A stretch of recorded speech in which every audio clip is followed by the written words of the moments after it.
একদা এক বিশাল সাম্রাজ্যের অধিপতি ছিলেন বাদশাহ সুলেমান। তার প্রতাপ ছিল অসীম, ধনসম্পদ ছিল অফুরন্ত। তার রাজকোষ ছিল স্বর্ণ, রৌপ্য, মণিমুক্তা আর মূল্যবান রত্নরাজিতে পরিপূর্ণ। তার প্রাসাদ ছিল এতই সুউচ্চ ও কারুকার্যময় যে দূর দূরান্ত থেকে মানুষ তা দেখতে আসত। বাদশাহ সুলেমান নিজেকে পৃথিবীর সবচেয়ে ভাগ্যবান ও ক্ষমতাধর শাসক মনে করতেন। তার বিশ্বাস ছিল তার এই ঐশ্বর্য কোনো দিন শেষ হবে না, কারণ তিনি ছিলেন অত্যন্ত বিচক্ষণ এবং তার সাম্রাজ্যের নিরাপত্তা ছিল দুর্ভেদ্য। বাদশাহ সুলেমানের একটি বিশেষ গুণ ছিল, তিনি তার প্রজাদের প্রতি বেশ যত্নশীল ছিলেন। তবে তার এই যত্নশীলতা ছিল তার অহংকারের একটি অংশ। তিনি মনে করতেন তার প্রজারা তাঁরই দয়ায় সুখে আছে। তিনি প্রায়শই বলতেন, আমার ধনসম্পদ এত বেশি যে তা 7 পুরুষেও শেষ হবে না। আমার প্রজারা আমার ছায়াতলে নিরাপদ ও সমৃদ্ধ। তার এই কথাগুলো প্রায়শই তার সভাসদদের মুখে মুখে ফিরত, যা তার অহংকারকে আরও বাড়িয়ে দিত। কিন্তু বাদশাহ সুলেমানের এই অহংকার আল্লাহ তাআলার কাছে পছন্দনীয় ছিল না। আল্লাহ তাআলা মানুষকে ধনসম্পদ দেন পরীক্ষা করার জন্য, যাতে তারা কৃতজ্ঞ হয় এবং নিজেদের দায়িত্ব সঠিকভাবে পালন করে। বাদশাহ সুলেমান তার সম্পদের উৎস ভুলে গিয়েছিলেন এবং মনে করতেন এই সবই তার নিজস্ব ক্ষমতা ও বিচক্ষণতার ফল। তিনি ভুলে গিয়েছিলেন যে সকল ক্ষমতার উৎস আল্লাহ এবং তিনিই রিজিকদাতা। একদিন বাদশাহ সুলেমান তার বিশাল বাগানে পায়চারি করছিলেন। বাগানটি ছিল পৃথিবীর সবচেয়ে সুন্দর বাগানগুলোর মধ্যে একটি। সেখানে ছিল বিরল প্রজাতির ফুল, ফল আর সুগন্ধি গাছ। বাগানের মাঝখানে ছিল একটি কৃত্রিম ঝর্ণা, যার জল স্ফটিকের মতো স্বচ্ছ ছিল। বাদশাহ সুলেমান যখন বাগানের সৌন্দর্য উপভোগ করছিলেন, তখন তার চোখে পড়ল একদল পিঁপড়ে। তারা সারিবদ্ধভাবে ছোট ছোট শস্যদানা মুখে নিয়ে যাচ্ছিল। বাদশাহ সুলেমান কৌতূহলী হয়ে তাদের দিকে তাকালেন। তিনি দেখলেন পিঁপড়েগুলো অত্যন্ত পরিশ্রমী এবং সুশৃঙ্খলভাবে কাজ করছে। বাদশাহ সুলেমান ভাবলেন, এই ক্ষুদ্র প্রাণীগুলো এত পরিশ্রম করে কি লাভ করে? তাদের জীবন তো খুবই তুচ্ছ। তার মনে এই প্রশ্ন জাগতেই তিনি তার এক জ্ঞানী উজিরকে ডাকলেন। উজিরের নাম ছিল ইবনে সিনা, যিনি ছিলেন অত্যন্ত ধার্মিক ও বিচক্ষণ। বাদশাহ সুলেমান ইবনে সিনাকে জিজ্ঞেস করলেন, হে ইবনে সিনা, এই পিঁপড়েগুলো কেন এত পরিশ্রম করে? তাদের এই ক্ষুদ্র জীবনে এত পরিশ্রমের সার্থকতা কি? ইবনে সিনা বিনয়ের সাথে উত্তর দিলেন, জাহাপনা, এই পিঁপড়েগুলো তাদের ভবিষ্যতের জন্য সঞ্চয় করছে। তারা জানে যে শীতকালে খাবারের অভাব হবে, তাই তারা এখন থেকেই খাবার সংগ্রহ করে রাখছে। তাদের এই পরিশ্রম আমাদের জন্য একটি বড় শিক্ষা। বাদশাহ সুলেমান ইবনে সিনার কথায় সন্তুষ্ট হলেন না। তিনি বললেন, কিন্তু তাদের এই সঞ্চয় তো খুবই সামান্য। আমার রাজকোষের তুলনায় তাদের সঞ্চয় কিছুই নয়। আমার ধনসম্পদ এত বেশি যে তা কোনো দিন শেষ হবে না। ইবনে সিনা মৃদু হেসে বললেন, জাহাপনা, একটি প্রবাদ আছে, রাজার ধন পিঁপড়ায় খায়। এর অর্থ হল, যতই ধনসম্পদ থাকুক না কেন, যদি তার সঠিক ব্যবহার না হয়, যদি তার প্রতি যত্নশীল না হওয়া যায়, তবে তা ধীরে ধীরে ক্ষয়প্রাপ্ত হয়। এমনকি একটি ক্ষুদ্র একটি পিঁপড়েও যদি ক্রমাগত কিছু নিতে থাকে, তবে একসময় বিশাল ভাণ্ডারও শূন্য হয়ে যেতে পারে। আর আল্লাহ তাআলা যখন কোনো কিছু কেড়ে নিতে চান, তখন তিনি ক্ষুদ্রতম উপায়েও ব্যবহার করতে পারেন। বাদশাহ সুলেমান ইবনে সিনার এই কথা শুনে কিছুটা বিরক্ত হলেন। তিনি ভাবলেন, ইবনে সিনা তাকে অপমান করছেন। তিনি বললেন, ইবনে সিনা, তুমি কি আমাকে বোঝাতে চাইছো যে আমার এই বিশাল ধনসম্পদও একদিন শেষ হয়ে যাবে? এটা অসম্ভব। আমার সাম্রাজ্য এত শক্তিশালী যে কেউ আমার সম্পদ স্পর্শ করতে পারবে না। ইবনে সিনা বললেন, জাহাপনা, আল্লাহ তাআলা যখন কাউকে পরীক্ষা করেন, তখন তিনি বিভিন্ন উপায়ে তা করেন। কখনো কখনো ধনসম্পদ দিয়ে পরীক্ষা করেন, কখনো অভাব দিয়ে। ধনসম্পদ যদি অহংকার ও অপচয়ের কারণ হয়, তবে তা ধ্বংসের কারণ হয়ে দাঁড়ায়। প্রকৃত সম্পদ হল যা আল্লাহ তাআলার পথে ব্যয় করা হয়, যা মানুষের কল্যাণে আসে। বাদশাহ সুলেমান ইবনে সিনার কথাগুলো পুরোপুরি বুঝতে পারলেন না, তবে তার মনে একটি খটকা তৈরি হল। তিনি ইবনে সিনাকে বিদায় দিলেন এবং নিজের মনে ভাবতে লাগলেন, রাজার ধন পিঁপড়ায় খায়। এই প্রবাদের অর্থ কি হতে পারে? তিনি তার ধনসম্পদের প্রতি আরও বেশি সতর্ক হলেন, কিন্তু তার অহংকার কমল না। তিনি মনে মনে প্রতিজ্ঞা করলেন, তিনি প্রমাণ করবেন যে তার ধনসম্পদ কেউ ক্ষয় করতে পারবে না। কিছুদিন পর বাদশাহ সুলেমানের সাম্রাজ্যে একটি নতুন সমস্যা দেখা দিল। তার রাজ্যের সীমান্ত অঞ্চলে কিছু দস্যু দলের উপদ্রব বেড়ে গেল। তারা মনিকদের কাফেলা লুট করত এবং গ্রামের মানুষকে হয়রানি করত। বাদশাহ সুলেমান তার সেনাবাহিনীকে নির্দেশ দিলেন দস্যুদের দমন করার জন্য। সেনাবাহিনী দস্যুদের বিরুদ্ধে অভিযান শুরু করল, কিন্তু দস্যুরা ছিল অত্যন্ত ধূর্ত। তারা পাহাড় ও জঙ্গলের গভীরে লুকিয়ে থাকত এবং অতর্কিত হামলা চালাত। সেনাবাহিনীর পক্ষে তাদের খুঁজে বের করা কঠিন হয়ে পড়ল। এই দস্যু দমনের জন্য বাদশাহ সুলেমানকে প্রচুর অর্থ ব্যয় করতে হল। সেনাবাহিনীর রসদ, অস্ত্রশস্ত্র এবং সৈনিকদের বেতন বাবদ রাজকোষ থেকে বিপুল পরিমাণ অর্থ খরচ হতে লাগল। বাদশাহ সুলেমান প্রথমেই ব্যয়কে তেমন গুরুত্ব দিলেন না। তিনি ভাবলেন তার রাজকোষ তো অফুরন্ত। কিন্তু মাস পেরিয়ে যেতেই তিনি দেখলেন দস্যুদের উপদ্রব কমছে না, বরং বাড়ছে। আর তার সাথে পাল্লা দিয়ে বাড়ছে রাজকোষের ব্যয়। ইবনে সিনা একদিন বাদশাহ সুলেমানের কাছে এসে বললেন, জাহাপনা, দস্যুদের উপদ্রব একটি বড় সমস্যা, কিন্তু এর চেয়েও বড় সমস্যা হল এই দস্যুরা আপনার প্রজাদের মনে ভয় ঢুকিয়ে দিচ্ছে। বণিকরা তাদের পণ্য নিয়ে আপনার রাজ্যে আসতে ভয় পাচ্ছে, যার ফলে রাজ্যের অর্থনীতি ক্ষতিগ্রস্ত হচ্ছে। আর এই দস্যুদের দমনের জন্য যে অর্থ ব্যয় হচ্ছে, তা যদি অন্য কোনো জনকল্যাণমূলক কাজে ব্যয় করা যেত, তাহলে প্রজাদের আরও বেশি উপকার হতো। বাদশাহ সুলেমান বললেন, ইবনে সিনা, আমি জানি এই দস্যুরা সমস্যা সৃষ্টি করছে, কিন্তু আমি তাদের দমন না করে কিভাবে প্রজাদের নিরাপত্তা নিশ্চিত করব? আর আমার রাজকোষে অর্থের অভাব নেই। ইবনে সিনা বললেন, জাহাপনা, অর্থের অভাব হয়তো নেই, কিন্তু অর্থের অপচয় হচ্ছে। এই দস্যুদের দমনের জন্য যে পদ্ধতি অবলম্বন করা হচ্ছে তা কার্যকর হচ্ছে না। এর ফলে শুধু অর্থই নষ্ট হচ্ছে না, বরং সৈনিকদের মনোবলও ভেঙে যাচ্ছে। এই দস্যুদের পেছনে হয়তো কোনো শক্তিশালী হাত আছে যা তাদের মদত দিচ্ছে। বাদশাহ সুলেমান ইবনে সিনার কথায় চিন্তিত হলেন। তিনি বুঝতে পারলেন ইবনে সিনা হয়তো ঠিকই বলছেন। দস্যুদের এই ক্রমাগত উপদ্রব তার রাজকোষের ওপর একটি অদৃশ্য চাপ সৃষ্টি করছে, যা তিনি আগে বুঝতে পারেননি। এটি যেন সেই ক্ষুদ্র পিঁপড়ের মতো, যা ধীরে ধীরে রাজার ধন ক্ষয় করছে। বাদশাহ সুলেমান ইবনে সিনাকে দস্যুদের সমস্যা সমাধানের জন্য একটি কার্যকর পরিকল্পনা তৈরি করতে বললেন। ইবনে সিনা বললেন, জাহাপনা, দস্যুদের দমন করার জন্য শুধু সামরিক শক্তিই যথেষ্ট নয়, এর জন্য প্রয়োজন গোয়েন্দা তথ্য এবং তাদের মূল উৎস খুঁজে বের করা। এছাড়াও প্রজাদের মধ্যে সচেতনতা বাড়াতে হবে এবং তাদের নিরাপত্তা নিশ্চিত করতে হবে, যাতে তারা দস্যুদের সম্পর্কে তথ্য দিতে ভয় না পায়। ইবনে সিনার পরামর্শ অনুযায়ী বাদশাহ সুলেমান একটি নতুন পরিকল্পনা গ্রহণ করলেন। তিনি তার সেরা গোয়েন্দাদের দস্যুদের পেছনে লাগালেন এবং প্রজাদের মধ্যে দস্যুদের সম্পর্কে তথ্য সংগ্রহের জন্য পুরস্কার ঘোষণা করলেন। তিনি রাজ্যের বিভিন্ন স্থানে নিরাপত্তা চৌকি স্থাপন করলেন এবং সৈন্যদের প্রশিক্ষণ দিলেন, যাতে তারা দস্যুদের বিরুদ্ধে আরও কার্যকরভাবে লড়াই করতে পারে। এই নতুন পরিকল্পনা বাস্তবায়নেও প্রচুর অর্থ ব্যয় হল, কিন্তু এবার বাদশাহ সুলেমান বুঝতে পারলেন যে এই ব্যয় সার্থক। ধীরে ধীরে দস্যুদের মূল আস্তানা খুঁজে বের করা সম্ভব হল এবং তাদের দমন করা গেল। রাজ্যের শান্তি ফিরে এলো এবং বণিকরা আবার নির্ভয়ে তাদের পণ্য নিয়ে রাজ্যে আসতে শুরু করল। তবে এই ঘটনা বাদশাহ সুলেমানের মনে একটি গভীর প্রভাব ফেলল। তিনি বুঝতে পারলেন যে ধন সম্পদ যতই থাকুক না কেন, তার সঠিক ব্যবহার এবং রক্ষণাবেক্ষণ অত্যন্ত জরুরি। ক্ষুদ্র একটি সমস্যাও যদি অবহেলা করা হয়, তবে তা বিশাল ক্ষতির কারণ হতে পারে। তিনি ইবনে সিনার কথাগুলো নতুন করে ভাবতে লাগলেন। রাজার ধন পিঁপড়ায় খায়। তিনি বুঝতে পারলেন এই প্রবাদটি শুধু অর্থের ক্ষয় নয়, বরং সম্পদের অপচয়, অহংকার এবং দায়িত্বহীনতার প্রতি একটি সতর্কবাণী। বাদশাহ সুলেমান তার রাজকোষের হিসাব নিকাশ আরও কঠোরভাবে পর্যবেক্ষণ করতে শুরু করলেন।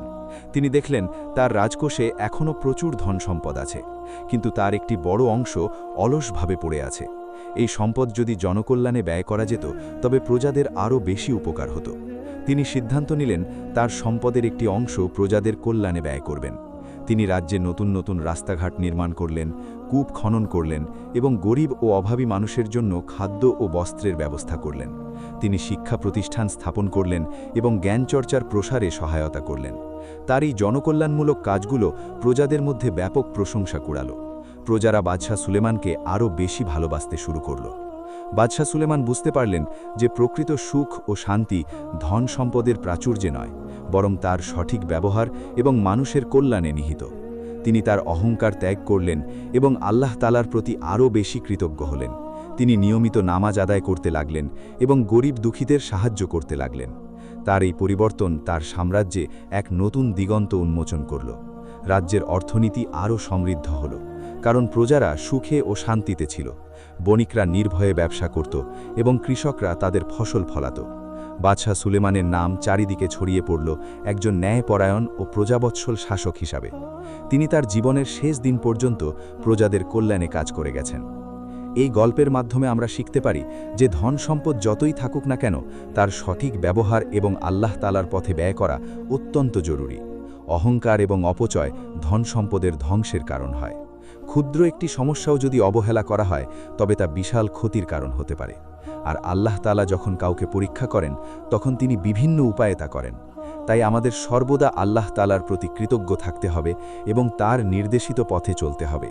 প্রকৃত সম্পদ হল যা আল্লাহ তাআলার পথে ব্যয় করা হয় এবং যা মানুষের কল্যাণে আসে। বাদশাহ সুলেমানের এই পরিবর্তন শুধু তার ব্যক্তিগত জীবনেই সীমাবদ্ধ রইল না, বরং তা তার সাম্রাজ্যের প্রতিটি স্তরে প্রভাব ফেলল। তার সভাসদরাও তার এই নতুন দৃষ্টিভঙ্গি দেখে অনুপ্রাণিত হলেন। তারা বুঝতে পারলেন যে প্রকৃত ক্ষমতা ও সম্মান আসে প্রজাদের ভালোবাসা এবং আল্লাহ তাআলার সন্তুষ্টি থেকে, নিছক ধন সম্পদ থেকে নয়। ইবনে সিনা, যিনি প্রথম থেকেই বাদশাহকে সঠিক পথে পরিচালিত করার চেষ্টা করছিলেন, তিনি বাদশাহের এই পরিবর্তনে অত্যন্ত আনন্দিত হলেন। তিনি জানতেন যে একজন ন্যায়পরায়ণ শাসকই পারেন একটি জাতিকে সমৃদ্ধির পথে নিয়ে যেতে। একদিন বাদশাহ সুলেমান ইবনে সিনাকে ডেকে পাঠালেন। ইবনে সিনা বাদশাহের সামনে উপস্থিত হলে বাদশাহ বললেন, হে ইবনে সিনা, তোমার কথাগুলো আজ আমার জীবনের সবচেয়ে বড় শিক্ষা হয়ে দাঁড়িয়েছে। রাজার ধন পিঁপড়ায় খায়, এই প্রবাদটির গভীর অর্থ আমি এখন উপলব্ধি করতে পারছি। আমি বুঝতে পেরেছি যে ধন সম্পদ একটি আমানত যা আল্লাহ তাআলা আমাদের কাছে দিয়েছেন। এর সঠিক ব্যবহার না হলে তা ধ্বংস হয়ে যায়, যেমন পিঁপড়ে ধীরে ধীরে রাজার ধন ক্ষয় করে। ইবনে সিনা বললেন, জাহাপনা, আল্লাহ তাআলা কুরআনে বলেছেন, তোমরা যদি কৃতজ্ঞ হও তবে আমি তোমাদেরকে আরও বাড়িয়ে দেব, আর যদি অকৃতজ্ঞ হও তবে আমার শাস্তি অত্যন্ত কঠোর। আপনার এই উপলব্ধি আপনার জন্য এবং আপনার সাম্রাজ্যের জন্য কল্যাণ বয়ে আনবে ইনশাআল্লাহ। বাদশাহ সুলেমান তার রাজকোষের একটি বিশেষ অংশ গরিব ও অভাবী মানুষের জন্য ওয়াকফ করে দিলেন। তিনি ঘোষণা করলেন যে এই অর্থ থেকে রাজ্যের সকল গরিব মানুষের মৌলিক চাহিদা পূরণ করা হবে। তিনি আরও নির্দেশ দিলেন যে রাজ্যের প্রতিটি গ্রামে একটি করে পাঠশালা স্থাপন করা হবে, যেখানে গরিব শিশুরা বিনামূল্যে শিক্ষা লাভ করতে পারবে। তিনি জানতেন যে জ্ঞানই হল প্রকৃত সম্পদ, যা কোনো দিন শেষ হয় না। বাদশাহ সুলেমানের এই উদারতা এবং জনকল্যাণমূলক কাজগুলো শুধু তার রাজ্যের মধ্যেই সীমাবদ্ধ রইল না, বরং দূর দূরান্তের রাজ্যগুলোতেও তার সুখ্যাতি ছড়িয়ে পড়ল। অন্যান্য রাজ্যের শাসকরা তার কাছ থেকে পরামর্শ নিতে আসত এবং তার নীতি অনুসরণ করত। বাদশাহ সুলেমান তার সাম্রাজ্যকে একটি আদর্শ রাষ্ট্রে পরিণত করলেন, যেখানে ন্যায় বিচার, শান্তি এবং সমৃদ্ধি বিরাজ করত। তবে বাদশাহ সুলেমানের এই সাফল্যের পেছনে একটা বড় কারণ ছিল তার বিনয় এবং আল্লাহ তাআলার প্রতি তার অবিচল বিশ্বাস। তিনি আর নিজেকে পৃথিবীর সবচেয়ে ক্ষমতাবান শাসক মনে করতেন না, বরং নিজেকে আল্লাহ তাআলার একজন ক্ষুদ্র বান্দা হিসেবে দেখতেন। তিনি জানতেন যে তার সকল ক্ষমতা ও ঐশ্বর্য আল্লাহ তাআলার দান এবং যে কোনো মুহূর্তে তা কেড়ে নেওয়া যেতে পারে। একদিন বাদশাহ সুলেমান তার বাগানে বসেছিলেন, সেই একই বাগান যেখানে তিনি প্রথম পিঁপড়েদের দেখেছিলেন। এবারও তিনি দেখলেন একদল পিঁপড়ে সারিবদ্ধভাবে শস্যদানা মুখে নিয়ে যাচ্ছে, কিন্তু এবার তার দৃষ্টিভঙ্গি ছিল ভিন্ন। তিনি পিঁপড়েদের দিকে তাকিয়ে হাসলেন এবং বললেন, তোমরা ঠিকই ছিলে, হে ক্ষুদ্র পিঁপড়েরা, তোমাদের পরিশ্রম এবং সঞ্চয় আমাকে একটি বড় শিক্ষা দিয়েছে। রাজার ধন সত্যি পিঁপড়ায় খায়, যদি না তা সঠিক পথে ব্যয় না করা হয়। বাদশাহ সুলেমান তার জীবনের শেষ দিন পর্যন্ত এই শিক্ষা মনে রেখেছিলেন। তিনি তার প্রজাদের জন্য একজন আদর্শ শাসক ছিলেন এবং তার সাম্রাজ্য ছিল শান্তি ও সমৃদ্ধির প্রতীক। তার গল্প প্রজন্মের পর প্রজন্ম ধরে মানুষের মুখে মুখে ফিরত এবং মানুষকে ধন সম্পদের সঠিক ব্যবহার এবং বিনয়ের শিক্ষা দিত। এই গল্পের মূল বার্তা হল, ধন সম্পদ ক্ষণস্থায়ী, প্রকৃত সম্পদ হল আল্লাহ তাআলার সন্তুষ্টি এবং মানুষের কল্যাণ।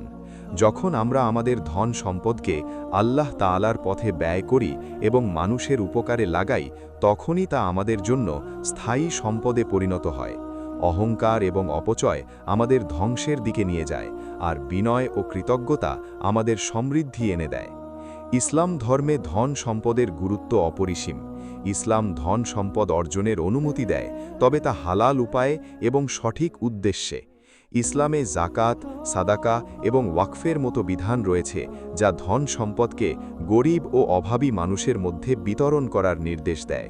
এর মাধ্যমে সমাজে অর্থনৈতিক ভারসাম্য বজায় থাকে এবং গরিব ধনী সকলের মধ্যে সম্প্রীতি গড়ে ওঠে।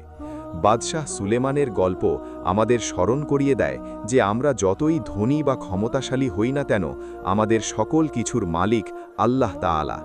আমাদের উচিত তার দেওয়া নেয়ামতগুলোর জন্য কৃতজ্ঞ হওয়া এবং সেগুলোকে তার নির্দেশিত পথে ব্যবহার করা। যদি আমরা তা না করি, তবে আমাদের ধন সম্পদ ধীরে ধীরে ক্ষয়প্রাপ্ত হবে, যেমন রাজার ধন পিঁপড়ায় খায়। এই গল্পটি আমাদের শেখায় যে জীবনের প্রতিটি ক্ষেত্রে আমাদের বিনয়ী হওয়া উচিত। অহংকার মানুষকে ধ্বংসের দিকে নিয়ে যায়। বাদশাহ সুলেমান তার অহংকারের কারণে প্রথমে ভুল পথে পরিচালিত হয়েছিলেন, কিন্তু পরে তিনি তার ভুল বুঝতে পেরেছিলেন এবং সঠিক পথে ফিরে এসেছিলেন। তার এই পরিবর্তন তার সাম্রাজ্যের জন্য কল্যাণ বয়ে এনেছিল। পরিশেষে বলা যায়, রাজার ধন পিঁপড়ায় খায়। এই প্রবাদটি একটি গভীর শিক্ষামূলক বার্তা বহন করে। এটি আমাদের ধন সম্পদের প্রতি সঠিক দৃষ্টিভঙ্গি পোষণ করতে, বিনয়ী হতে এবং আল্লাহ তাআলার পথে আমাদের সম্পদ ব্যয় করতে উৎসাহিত করে। এই শিক্ষা আমাদের ব্যক্তিগত জীবন এবং সামাজিক জীবনে শান্তি ও সমৃদ্ধি এনে দিতে পারে। বাদশাহ সুলেমানের এই উপলব্ধি এবং তার ফলশ্রুত গৃহীত পদক্ষেপগুলো কেবল তার ব্যক্তিগত ধার্মিকতার প্রকাশ ছিল না, বরং তা ছিল তার সাম্রাজ্যের জন্য এক নতুন সামাজিক ও অর্থনৈতিক দর্শনের ভিত্তি। তিনি বুঝতে পেরেছিলেন যে একটি শক্তিশালী ও স্থিতিশীল সাম্রাজ্য কেবল সামরিক শক্তি বা বিশাল রাজকোষের উপর নির্ভর করে না, বরং তা নির্ভর করে প্রজাদের সুখ, সমৃদ্ধি এবং ন্যায় বিচারের উপর। বাদশাহ সুলেমান তার রাজ্যের প্রতিটি অঞ্চলে ঘুরে বেড়াতেন, ছদ্মবেশে প্রজাদের অবস্থা পর্যবেক্ষণ করতেন। তিনি গরিবদের দুঃখ দুর্দশা নিজ চোখে দেখতেন এবং তাদের সমস্যা সমাধানের জন্য তাৎক্ষণিক পদক্ষেপ নিতেন। তিনি শুধু অর্থ সাহায্যই করতেন না, বরং তাদের স্বাবলম্বী করার জন্য বিভিন্ন প্রকল্প হাতে নিতেন, যেমন কৃষকদের জন্য উন্নত বীজ ও সেচের ব্যবস্থা প্রচলন, কারিগরদের জন্য প্রশিক্ষণ কেন্দ্র স্থাপন এবং ছোট ব্যবসায়ীদের জন্য সহজ শর্তে ঋণ প্রদানের ব্যবস্থা করা। এই পদক্ষেপগুলো রাজ্যের অর্থনীতিতে এক নতুন প্রাণ সঞ্চার করল। তার এই জনকল্যাণমূলক কাজগুলো দেখে প্রজারা তাকে ন্যায়পরায়ণ সুলেমানের উপাধিতে ভূষিত করল। তার নাম শুধু তার সাম্রাজ্যের মধ্যেই নয়, বরং প্রতিবেশী রাজ্যগুলোতেও শ্রদ্ধার সাথে উচ্চারিত হতে লাগল। অন্যান্য শাসকরা তার শাসন পদ্ধতি অনুসরণ করতে শুরু করল এবং তার কাছ থেকে পরামর্শ নিতে আসত। বাদশাহ সুলেমান তার সাম্রাজ্যকে একটি আদর্শ রাষ্ট্রে পরিণত করলেন, যেখানে ন্যায় বিচার, শান্তি এবং সমৃদ্ধি বিরাজ করত। বাদশাহ সুলেমানের জীবনে ইবনে সিনা ছিলেন একজন পথ প্রদর্শক। ইবনে সিনা প্রায়শই বাদশাকে কোরআন ও হাদিসের আলোকে বিভিন্ন উপদেশ দিতেন। তিনি বাদশাকে বলতেন, জাহাপনা, আল্লাহ তাআলা মানুষকে সৃষ্টি করেছেন তার ইবাদত করার জন্য এবং পৃথিবীতে তার খলিফা হিসেবে দায়িত্ব পালন করার জন্য। আপনার এই ক্ষমতা ও ধন সম্পদ আপনাকে আল্লাহ তাআলার আরও কাছে নিয়ে যেতে পারে যদি আপনি তা সঠিক পথে ব্যবহার করেন। ইবনে সিনা বাদশাকে আরও বলতেন যে ধন সম্পদের প্রতি অতিরিক্ত ভালোবাসা মানুষকে অন্ধ করে দেয় এবং তাকে আল্লাহ তাআলার পথ থেকে বিচ্যুত করে। তিনি বলতেন, পৃথিবীর জীবন ক্ষণস্থায়ী আর আখেরাতের জীবন চিরস্থায়ী। আমাদের উচিত আখেরাতের জন্য প্রস্তুতি নেওয়া এবং এই দুনিয়ার ধন সম্পদকে আখেরাতের পাথেয় হিসেবে ব্যবহার করা। বাদশাহ সুলেমান ইবনে সিনার এই উপদেশগুলো গভীর মনোযোগ দিয়ে শুনতেন এবং তার জীবনে তা বাস্তবায়ন করার চেষ্টা করতেন। তিনি তার রাজকোষের একটি নির্দিষ্ট অংশ প্রতি বছর জাকাত হিসেবে প্রদান করতেন এবং সদকা ও দান খয়রাত করতেন। তিনি তার প্রাসাদের দরজা গরিব ও অভাবী মানুষের জন্য উন্মুক্ত করে দিয়েছিলেন, যাতে তারা যে কোনো সময় তার কাছে এসে তাদের সমস্যার কথা বলতে পারে। বাদশাহ সুলেমানের এই পরিবর্তন তার পরিবারের সদস্যদের মধ্যেও প্রভাব ফেলল। তার স্ত্রী, পুত্র কন্যারাও তার মতো জনকল্যাণমূলক কাজে নিজেদের নিয়োজিত করল। তার পুত্র, যিনি তার উত্তরাধিকারী হবেন, তিনি তার পিতার পদাঙ্ক অনুসরণ করে একজন ন্যায়পরায়ণ ও প্রজাবৎসল শাসক হিসেবে নিজেকে গড়ে তুললেন। বাদশাহ সুলেমানের সাম্রাজ্য এক স্বর্ণযুগে প্রবেশ করল। জ্ঞান বিজ্ঞান, শিল্প সাহিত্য এবং স্থাপত্যকলার ব্যাপক উন্নতি সাধিত হল। তার রাজ্যে বিভিন্ন দেশ থেকে জ্ঞানী গুণী ব্যক্তিরা আসত এবং তাদের জ্ঞান ও অভিজ্ঞতা বিনিময় করত। বাদশাহ সুলেমান তাদের পৃষ্ঠপোষকতা করতেন এবং তাদের গবেষণার জন্য প্রয়োজনীয় সকল সুবিধা প্রদান করতেন। এই গল্পের মাধ্যমে আমরা আরও একটি গুরুত্বপূর্ণ শিক্ষা পাই, যে একজন ব্যক্তির পরিবর্তন একটি পুরো সমাজ বা সাম্রাজ্যের উপর ইতিবাচক প্রভাব ফেলতে পারে। বাদশাহ সুলেমানের ব্যক্তিগত অহংকার ত্যাগ এবং আল্লাহ তাআলার প্রতি তার অবিচল বিশ্বাস তাকে একজন মহান শাসকে পরিণত করেছিল। তার এই পরিবর্তন তার প্রজাদের জীবনে শান্তি ও সমৃদ্ধি এনে দিয়েছিল। ইসলামে নেতৃত্ব এবং শাসকের দায়িত্ব সম্পর্কে বিস্তারিত নির্দেশনা রয়েছে। একজন শাসককে অবশ্যই ন্যায়পরায়ণ, দয়ালু এবং প্রজাদের প্রতি যত্নশীল হতে হবে। তাকে অবশ্যই আল্লাহ তাআলার ভয় করতে হবে এবং তার নির্দেশিত পথে চলতে হবে। বাদশাহ সুলেমানের গল্পটি এই ইসলামিক শিক্ষার একটি উজ্জ্বল দৃষ্টান্ত। আমরা প্রায়শই ধন সম্পদকে আমাদের জীবনের লক্ষ্য হিসেবে দেখি, কিন্তু এই গল্পটি আমাদের শেখায় যে ধন সম্পদ কেবল একটি মাধ্যম, যা আমাদের আল্লাহ তাআলার সন্তুষ্টি অর্জন এবং মানুষের কল্যাণে ব্যবহার করা উচিত। যদি আমরা আমাদের ধন সম্পদকে সঠিক পথে ব্যবহার না করি, তবে তা আমাদের জন্য ক্ষতির কারণ হতে পারে। রাজার ধন পিঁপড়ায় খায়, এই প্রবাদটি কেবল একটি গল্প নয়, এটি একটি জীবন দর্শন। এটি আমাদের শেখায় যে জীবনের প্রতিটি ক্ষেত্রে আমাদের সতর্ক থাকতে হবে এবং আমাদের দায়িত্ব সঠিকভাবে পালন করতে হবে। ক্ষুদ্র একটি অবহেলা বা ভুল সিদ্ধান্ত আমাদের জীবনে বড় ধরনের বিপর্যয় ডেকে আনতে পারে। বাদশাহ সুলেমানের গল্পটি আমাদের জন্য একটি অনুপ্রেরণা। এটি আমাদের শেখায় যে আমরা যতই ভুল করি না কেন, আমাদের সর্বদা আল্লাহ তাআলার কাছে ক্ষমা চাইতে হবে এবং সঠিক পথে ফিরে আসার চেষ্টা করতে হবে। আল্লাহ তাআলা ক্ষমাশীল এবং দয়ালু। তিনি তার বান্দাদের তওবা কবুল করেন এবং তাদের সঠিক পথে পরিচালিত করেন। এই গল্পের প্রতিটি অংশই আমাদের জীবনের জন্য মূল্যবান শিক্ষা বহন করে। এটি আমাদের ধন সম্পদের প্রতি সঠিক দৃষ্টিভঙ্গি পোষণ করতে, বিনয়ী হতে, আল্লাহ তাআলার প্রতি কৃতজ্ঞ থাকতে এবং মানুষের কল্যাণে কাজ করতে উৎসাহিত করে। এই শিক্ষাগুলো আমাদের ব্যক্তিগত জীবন, পারিবারিক জীবন এবং সামাজিক জীবনে শান্তি ও সমৃদ্ধি এনে দিতে পারে।